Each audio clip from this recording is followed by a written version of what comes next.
فنکار کی بناتا ہے جو لائف میں دیا، فنکار کی بناتا ہے جو لائف میں دیا، فنکار کی بناتا ہے جو لائف میں دیا، فنکار کی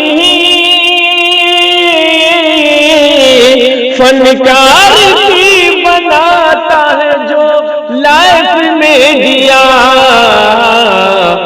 عمران بھائی کا ہے وہ بس کیف میں دیا، عمران بھائی کا ہے وہ بس کیف میں دیا،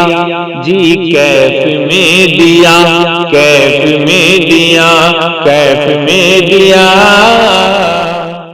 آئیے میرے محترم بزرگوں، اب میں آپ حضرات کے سامنے ایک ایسے مقرر اور خطیب کو دعوت خطابت دینے کی آرزو رکھتا ہوں جن کی آواز عام آوازوں کی طرح نہیں، جو منہ سے نکلتے ہی فضا میں حال ہو کر فنا ہو جائے، نہ ہی ان آوازوں کی طرح ہے جو صرف آڈیو ویڈیو میں قید ہو کر ہزاروں کانوں کی تفریح کا سامان بن کر رہ جاتی ہیں، بلکہ ان کی آواز تو وہ آواز ہے جو جس کو سن کر قبروں کے مردے بھی جھجھلی لے کر کھڑے ہو جاتے ہیں، بلکہ ان کی آواز سے سوئے مردے بھی جھجھلی لے کر کھڑے ہو جاتے ہیں، بلکہ یہ دے بیضا میرے محترم بزرگوں میں آپ کو بتا دوں وہ عام آواز نہیں، جناب حضرت مولانا مفتی وسیع احمد صاحب امارت الشریعہ ہیں۔ میں نہایت ادب و احترام کے ساتھ حضرت سے درخواست و گزارش کروں گا کہ آپ دائس پر تشریف لائیں اور اپنے مواعظ حسنہ سے ہم سامعین کو نوازیں۔ اس شعر کے ساتھ حضرت کا استقبال ہے کہ کچھ ایسی بے خودی ہے تیرے انتظار میں، کچھ ایسی بے خودی ہے، کچھ ایسی بے خودی ہے تیرے انتظار میں، تصویر بن چکا ہوں تیرے انتظار میں، کچھ ایسی بے خودی ہے، کچھ ایسی بے خودی ہے تیرے انتظار میں، تصویر بن چکا ہوں تیرے انتظار میں، آہٹ پہ کان در پہ نظر دل میں اشتیاق، آہٹ پہ کان در پہ نظر دل میں اشتیاق، آنکھوں کے اشک سوکھ گئے تیرے انتظار میں۔ حضرت مولانا مفتی وسیع احمد صاحب مائک پر تشریف لائیں اور اپنی ایمانی عرفانی حقانی تقریر سے خاویدہ قوم کو بیدار کریں۔ السلام علیکم ورحمۃ اللہ وبرکاتہ۔ الحمدللہ رب العالمین والصلاة والسلام علی سید المرسلین وعلی آلہ وصحبہ اجمعین، اما بعد، اعوذ باللہ من الشیطان الرجیم، بسم اللہ الرحمن الرحیم، وَلَنَبْلُوَنَّكُمْ بِشَيْءٍ مِّنَ الْخَوْفِ وَالْجُوعِ وَنَقْصٍ مِّنَ الْأَمْوَالِ وَالْأَنفُسِ وَالثَّمَرَاتِ وَبَشِّرِ الصَّابِرِينَ الَّذِينَ إِذَا أَصَابَتْهُمْ مُصِيبَةٌ قَالُوا إِنَّا لِلَّهِ وَإِنَّا إِلَيْهِ رَاجِعُونَ۔ صدق اللہ العظیم۔ وقال النبي صلى الله عليه وسلم: أشد الناس بلاء الأنبياء ثم الأمثل فالأمثل، أو كما قال النبي صلى الله عليه وسلم۔ قابل قدر حضرات علماء کرام، بزرگان محترم، نوجوان ساتھیوں اور ہماری دینی بہنوں، اللہ کا فضل ہے اور کرم ہے کہ اللہ رب العزت نے مجھے یہاں تک آنے کی توفیق عطا فرمائی، اور ہم شکر گزار ہیں جناب حضرت مولانا مفتی محمد توحید صاحب مظاہری دامت برکاتہم کے کہ انہوں نے مجھے یہاں آنے کی دعوت دی اور اللہ نے مجھے یہاں پہنچایا۔ میرے لیے اس آبادی میں آنا